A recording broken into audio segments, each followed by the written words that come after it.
Ladies and gentlemen, boys and girls, welcome back to another episode of Talking Halos. I'm your host today, Jared Timms, and I'm joined alongside my co-host, my partner in crime, Nate Green. Nate, how you doing? We won a game yesterday. We win one today. That's two in a row. We win one tomorrow. It's called a winning streak. Are you assuming that they win as we record this? I mean, it's 6-0 in the night, so yeah. But hey, I haven't been able to say winning streak in a long time. If winning streak is 3, so I think I'm going to take every chance I can get at, saying winning streak, because people are getting excited about them winning one game in Atlanta. They thought the season was saved after one win in Atlanta, so.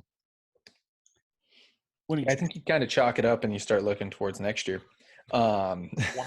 I mean, you mean when I said 82 and 80 to start the year and you yelled at me? See, here's the thing. You're not even right. You're not even going to be right about that because they were so much worse. They could still get there. You know that September is going to roll around. They're going to win about 9 in a row, and it's going to be like, oh, man, we could have been a playoff team if we would have done this 2 weeks earlier. And they're going to finish with about 78 to 82 wins, and you're going to be looking at me going, I hate you. You're not, for some strange reason, you're not wrong. However, because it's happened for 8 straight years. Yes, 100%. And then I don't want to talk about it. We'll talk about it in September. We'll talk about it in September. We are in July right now. We have bigger fish to fry, bigger things to talk about. That includes the trade deadline and what we think the Angels should do, what they're probably going to do, or what they're not going to do. A lot of interesting stuff. Tis the season for rumors. Tis the season for hugs. And tis the season for, all the speculation of trades. So before we get going, as always, thank you so much for listening to this podcast here at Talking Halos. Again, making us the best Angels podcast out there. If you could subscribe wherever you are listening or watching. If you're watching us on YouTube, drop a like below. Pound that subscribe button because I know everybody likes to say that. I don't know what it means, but we're going to roll with it. So you can follow us on all of our social medias, Twitter, Instagram, and Facebook. And you can also go ahead and follow myself on Twitter, Jared_Timms, Nate at NateGreen34. And I almost forgot. Blue Wire. Let's get on to trade talk. Shall we? Nate, a little trade talk. Let's go. Let's quick fire off a couple names here for you. Fire sale. Everyone must go. No. I'm going like major league wise here. Okay. All right. Okay. Juan Soto. Is Juan Soto getting traded? No, I don't think he does. I think there's going to be a lot of trade offers, and I think the Nationals are going to say, you know what, we're going to see what we can do in the offseason. We're going to be able to get a lot more in the offseason, and we're going to really be able to figure out where we're at. I don't think anyone's going to be able to make a big enough trade right now, but I do know that the Nationals want to get this done before they sell the team. Yeah, and then as you're watching this, I say the same thing. However, I would trade Shohei Ohtani in a package for Juan Soto because I think Juan Soto is easier to trade than Shohei Ohtani. Moving forward with that before I piss too many people off.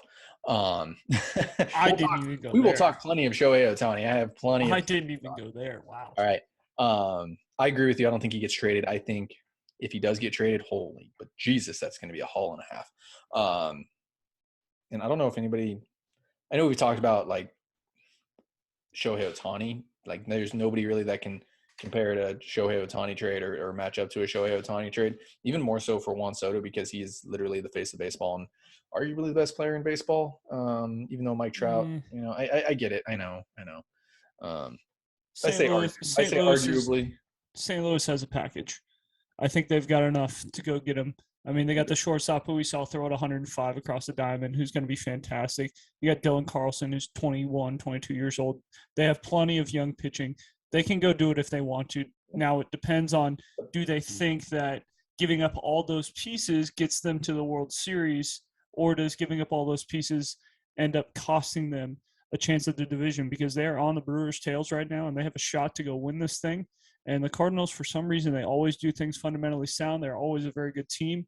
And if they get a chance to get in the playoffs, I know the Mets are the favorites. I know the Dodgers are the favorites, but don't count on the Cardinals because Adam Wainwright is still pitching at 38, 39 years old, throwing that curveball like he's 25. So Yeah, don't sleep on them. They get Jack Flaherty back. Who knows? It could be a heck of a ride in St. Louis. I never doubt the St. Louis Cardinals. That's for sure. I have nothing, like I said, I love St. Louis. I love what they do. They do a fantastic job in every department, every facet of the game. So I absolutely love what they do. On to my next guy here, Angel. Of course, I had to start off with Juan Soto because that was the big thing. Side note on that: who did the reporting? Is it Carl Ravage after? Oh my God, Carl Ravage after the home run derby asking about trade. Oh God, I want That to. was so bad. Jesus Christ. I loved his reaction too. He's like, "Hey, I just want to celebrate right now. Like, I don't care. Like, Horrible. let me just win something." Yeah. The worst job of reporting that I've That probably ever nope, seen. nope. The Nick Castellanos one 2 days ago takes the cake. That was pretty. There's asking if he heard the booze. I mean, the guy knows he's hitting 215. Like, leave him alone. Yeah, I agree. What an idiot. There's been plenty of those times. So let's go ahead. We can move on from this. Yeah. Let's get on to some Angels here. I want to start with Soto because I think it's fascinating. I think there's a huge storyline behind it. Noah Syndergaard. Noah Syndergaard for sure is getting traded. I think it's like 100%. If the Angels keep him, so I don't know what I would do, Nate.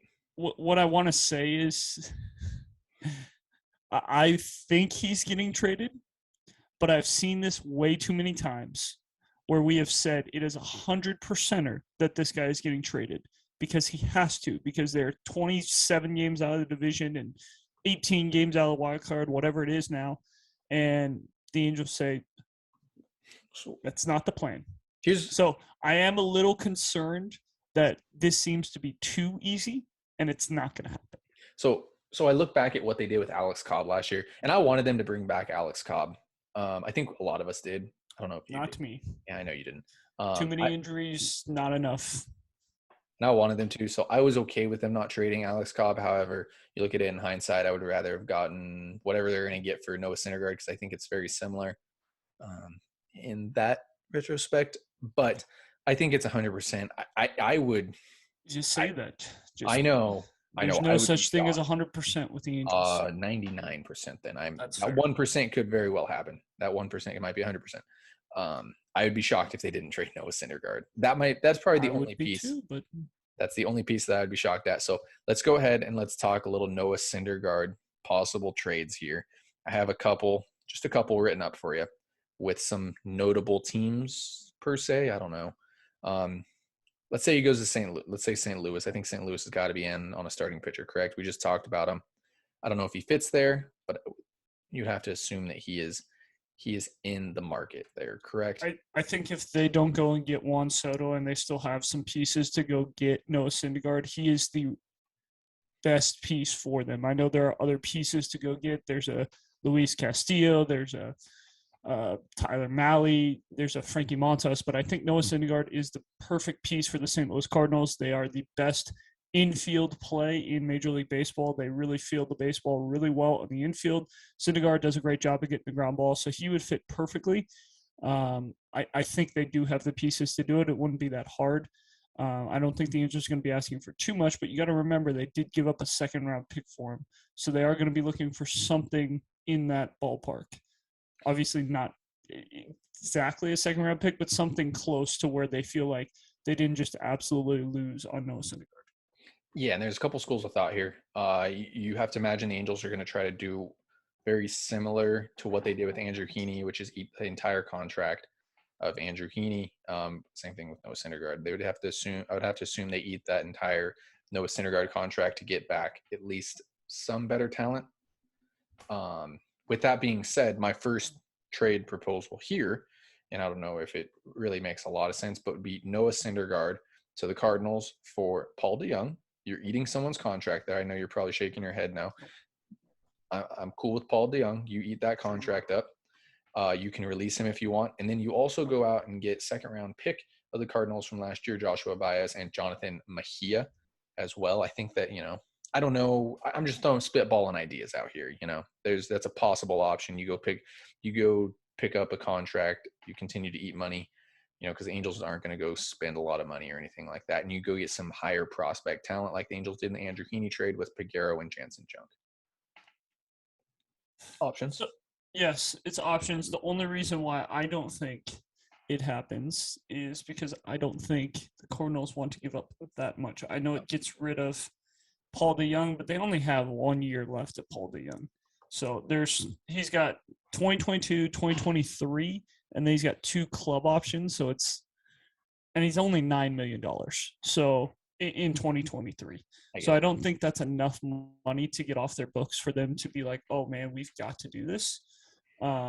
Unless the Juan Soto trade happens and they get Patrick Corbin in return, and things get a little weird with money for them, and they're like, so we have Corbin, we have Arenado, who we're barely paying. Yeah, I would take Patrick Corbin back for some big prospects. By the way, I know you hate the idea, but I would. I know, and what are they gaining out of giving you prospects for a guy that they can just throw in a Juan Soto trade and still get back 4 pieces? So there's absolutely no reason to do that, especially since Patrick Corbin has been terrible. I know he's thrown a couple good games lately, but still not a guy I would want to go get options. Unless the Angels are actually going to say straight up, like, hey, let's tear it down and rebuild, then that's okay. But if they're going to continue to play this game where we're not rebuilding, but we're not competing, then he doesn't make sense. Yeah, 100%.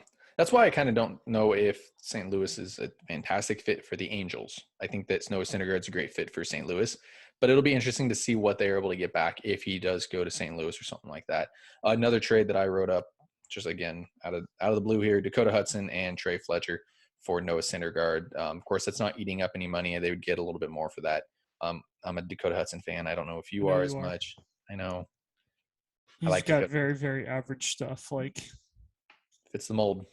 94, 95 with a sinker. It's a worse version of Noah Syndergaard is what it is, and it's more hittable than Noah Syndergaard because the fastball doesn't get up to 97, 98 like Syndergaard's has.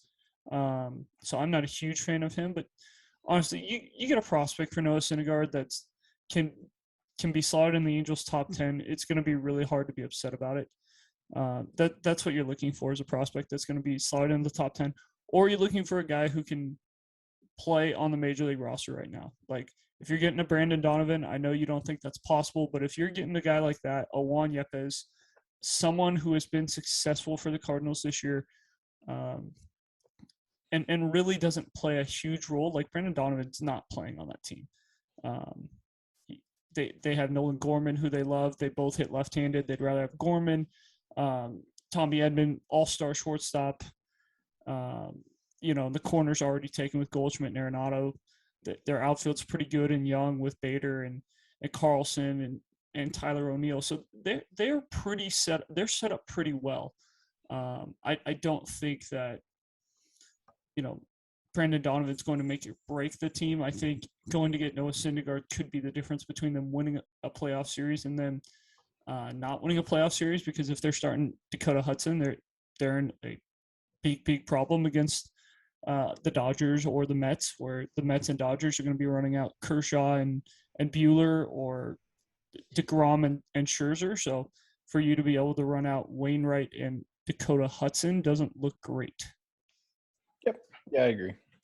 Makes sense. I think, there are a lot of other pieces out on the market, but Noah Syndergaard going to a playoff contender definitely makes sense. So on to the next team that I think we need to talk about. That is, if Joey is listening, the Minnesota Twins. I think that that's a decently good fit for Noah Syndergaard. I know that you, on the other hand, don't think it's that great of a fit because of the reverse splits that they have going on. A fantastic outfield defense. Noah Syndergaard gets a lot of ground balls with the sinker, but the Minnesota Twins are in some need of some pitching.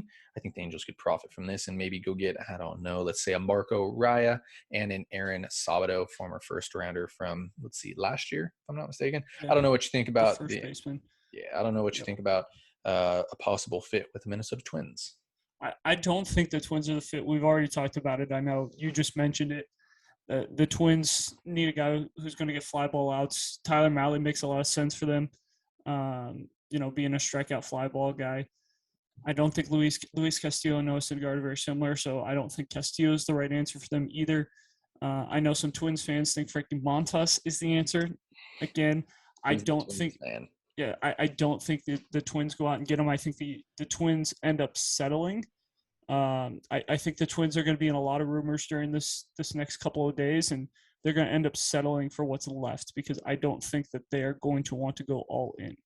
I know that some Twins fans will disagree with me because they signed Carlos Correa or whatever it is, but I just don't see them going all in. That has not been the way they've done business. Yeah, absolutely. I don't think Noah Syndergaard is going necessarily all in. It's given up maybe a prospect or two. It's true. I get it. I do. Minnesota hasn't won a playoff series in a while, so they definitely want to get back there. So The no Angels dig. have won a playoff series before the Twins, so if we just had to throw that in there because No dig. Angel fans are having a rough year. Yes, of course. There's always that bright side. At least you're not a Minnesota Twins fan. So let's move on to another AL Central team. Somebody that's kind of out of the mix, having a tough season, though. Could still possibly win the World Series if they get hot, and you never know with this team. The Chicago White Sox. This is probably my favorite package here out of the three that I mentioned, and that's going to be Noah Syndergaard heading to the White Sox for Andrew Dahlquist and Jared Kelly, not only because his name's Jared. I do really like him. I loved him in the draft. I think that he would be a fantastic addition. I think he could be the upside of a 2 or 3 starter. I don't think he has ace stuff, but I do. I really like Jared Kelly, by the way, if you don't know that. So Yep. I don't know. It's an interesting option. I don't know where the White Sox are at though. When you think about it, I don't know too many White Sox fans. I'm not from Chicago, but you look at their stats. You look at what they have going on this year. They could definitely use a healthy starting pitcher. And again, this is a team that could possibly win the World Series. Like if they get hot and get rolling, that's a scary team. That really, really is. It is. So. And they have not been healthy at all this year. They got Lance Lynn back late, so I could see it. They're going to be about 3 games out of first place going into the trade deadline. I know that's not a huge margin, so they can go get a piece. But is that the problem? Is it a starting pitcher the problem, or do they need to add something to the offense? I think they go add to the offense. The bottom of the lineup kind of looks like the Angels lineup, and so I think they go add to the offense. Personally, for me, I think there are 3 teams. I think St. Louis is a big player in this. I think Cleveland becomes a player in this because they're also in the same spot as Chicago, where they think they have a shot. They're going to be about 2 or 3 games out of first place as well going into the trade deadline. They do need a starting pitcher. McKenzie has thrown the ball good enough. Plesac has thrown the ball good enough. Bieber has thrown the ball good enough. But that 5th starter they haven't really had that guy. So I think there's an option there. The last place, depending on what Toronto and Boston, who believes that they're going to be a playoff team? It's going to be weird. Toronto fired their manager. I know we brought up the stat that you typically don't make the playoffs the year you fire your manager. So Boston, I think, makes a lot of sense as well because they're on that. They're going to tightrope their way into a playoff spot or not. So it depends on. I've heard reports lately that the Red Sox are open to trading JD Martinez, maybe even as Xander Bogaerts. If that's the way they go, then Syndergaard's probably not going there. But if they, win a couple games here and say, you know what, we're going to go for this wild card spot, and we know we've been a wild card team before, we know we can go win something in the wild card, then they might go get a Noah Syndergaard because Evaldi hasn't pitched that good. Sale got hurt again. They've been looking for another starting pitcher all year long. Yeah, no, and like I said, those are just 3 teams that I picked out of a hat in the sense that I knew wasn't having great years on the mound that could definitely use another starting pitcher. Absolutely. Not that Noah Syndergaard is a huge piece, but somebody that makes a lot of sense for a lot of teams for sure. With postseason experience. Postseason experience for sure. I mean, it's a different atmosphere. World Series experience. Yeah, I think he has World Series win, by the way, too. On top of this, by the way, I don't think anybody else really gets traded, but let's give one surprise player that we think might get traded. I don't know if you have to look at the roster at all. I don't know if you have it off the top of your head. Go ahead, fire. You don't have to give an explanation. Just go ahead and throw it out there. You think like surprise player that might get traded here. Surprise player that gets traded, Jared Walsh. Mine has been kind of going back and forth, and right as I looked at it, I was like, this makes a lot of sense and a good segue into what we might talk about next, and that's going to be Brandon Marsh. I think that there's a chance that the Angels trade Brandon Marsh. There are multiple spots for him, but I think there is only 2 real spots at the moment. And both of those reports came out yesterday. One being Detroit. I don't know if they have a spot for him in the outfield or not. It makes some sense to go pick up, I don't know, maybe a starting pitcher or 2 for Brandon Marsh, or a place that I know you like a hell of a lot more, and that's Trevor Rogers and the Miami Marlins. So Nate, I'll let you take it away. Go ahead, talk about a possible Miami Marlins Angels trade that almost actually happened last year, by the way. Yeah, Nobody. there was almost the Max Meyer for Brandon Marsh trade. Yep. That was about 15 minutes away from happening right on deadline day, and I don't know who backed out. That report didn't really come out, but I know it was very, very close to happening. It sounded like the Angels wanted it more than the Marlins, but that's speculation from me. So Miami, they do not hit the ball at all. They pitch like there is no tomorrow. You look at them, and it's Pablo Lopez has been outstanding. Sandy Alcantara could have easily started the All-Star game. He's probably the Cy Young favorite right now. They've got tons of young pitching. Edward Cabrera has been good when he's been healthy. Luzardo's been good. Rogers has not been good this year.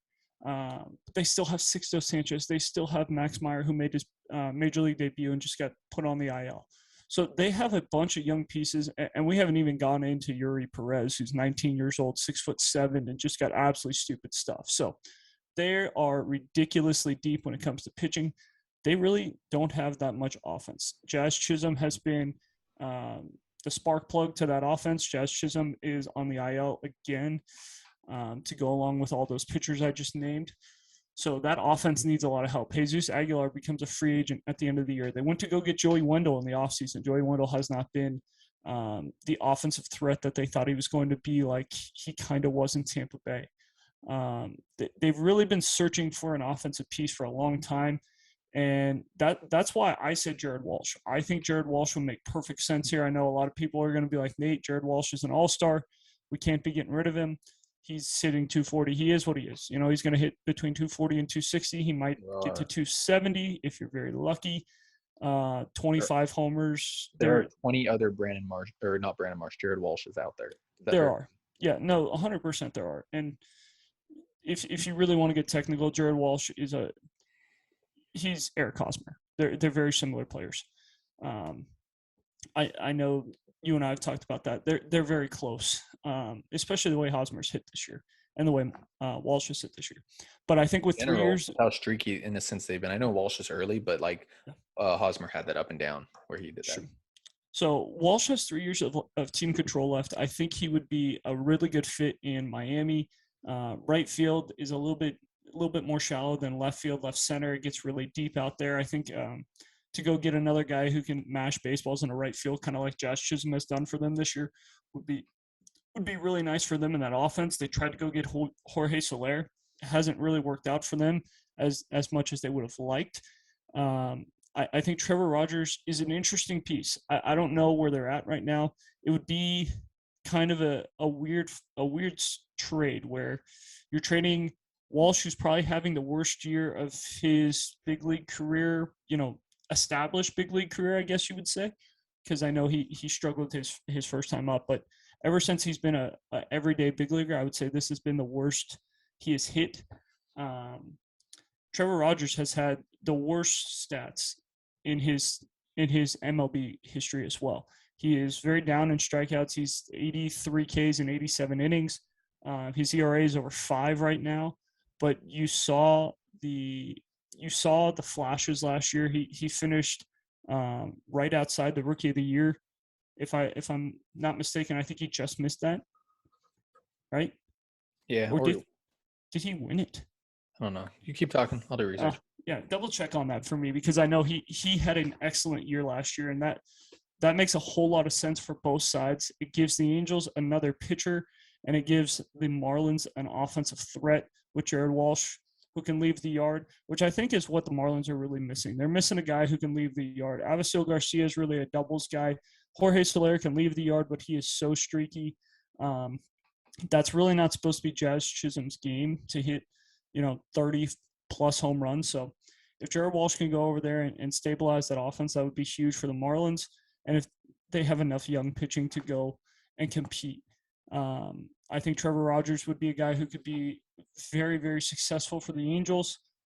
You've seen Sandoval, you've seen Detmers come alive lately, so I think he would make a lot of sense for everyone. You could always go trade for Edward Cabrera. You could always go trade for Max Meyer, which you could revisit that. That's, I know, what you're alluding to with the Brandon Marsh for Max Meyer trade last year. We could even look back at that. So The Marlins are looking for an offensive piece. I think the Angels have enough guys with enough control to make it worth their while, and they have enough pitching depth where it would be an interesting move for the Angels to go get a pitcher right now and just say, hey, we got a shot if we're not having to run some of these guys out there every single day, because the Angels, the starting pitching has been healthy, don't get me wrong, but there have been one or two guys that have thrown 18 plus starts and they have not been very good. So that's what they're looking for. Yeah, and I could see Walsh going to Miami for a Max Meyer. It'd be Walsh and probably a top 5 prospect in the Angel system. Take your pick out of one of those infield/outfielders. I think it would take a lot more than just Brandon Marsh or Jared Walsh to get Trevor Rogers. I know he's had a down year, but he's got a lot of control ability left. Wow, that's a hard word to say for me. A lot of years left on that arm as well, and I just think that there's a lot left in him. By the way, I know you're looking it up. Jonathan India was the NL Rookie of the Year. It was close. That was the answer we were looking for. Yes. So I do, and we're just talking, by the way, out of our asses here on this one, and I don't know if anybody else really does get traded. The Angels do have an interesting, and with our last couple minutes here, the Angels do have a very interesting group of players to build around. Is that fair to say? Like, you could, if you did it right, and I'm not trusting the Angels at all to do it right. I trust Perry on the pitching side of things. I don't know so much on the offensive side of things, and this has kind of been where the Angels have struggled lately. However, the Angels do have stuff to work around. Is that's fair to say? Yeah, I mean, you got Mike Trout, you got Taylor Ward, who's been great this year. Anthony Rendon, when he's healthy, the Angels win games with him. So whether you guys like him or not, he has been on the team when the Angels have the best record. So that's 3 pieces right there. And then you look at the pitching side of things, you really can build around Sandoval and Detmers the way they've thrown. You could even throw Joe Adell in there. I know a lot of people aren't on the Joe Adell bandwagon. He cannot go back on baseballs. We get it, but there is some offensive threat in there somewhere. Yeah, absolutely. And then there's Shohei Ohtani. I know what our thought is. It's not going to happen. I don't think. We'll talk about it next podcast. We'll probably throw another one out tomorrow or the next day about Shohei Ohtani, because we need to break it down more. We have ideas. I think we need to revisit every option of Shohei Ohtani. But, if the Angels were to have, something to work with here, by the way, they do have something to work with. And you include Shohei Ohtani in that mix regardless, because he's on the team. I understand. That's fine. I get it. You need a backup catcher. That's not Kurt Suzuki. You need somebody who can play. Actually, you need a platoon. Catcher. You need a platoon option at worst. You need a guy who's going to start. You can keep Jared Walsh, though I agree that trading him is probably a better idea. But you can put Jared Walsh at first base, and he's going to produce for you. You need a second baseman. You need a shortstop. Whoa! You have Anthony Rendon. You just killed every Angel fan right now, because David Fletcher is going to save this season right now. David Fletcher is going to come back. He's going to hit about 400, and we're going to win about 25 games in a row and break Oakland's record. All right. The sarcasm in my voice is not enough. I think if David Fletcher is your 5th infielder, I'm extremely happy with that. You need a second baseman. You need a shortstop. You have Anthony Rendon at third base. I know that people don't like him.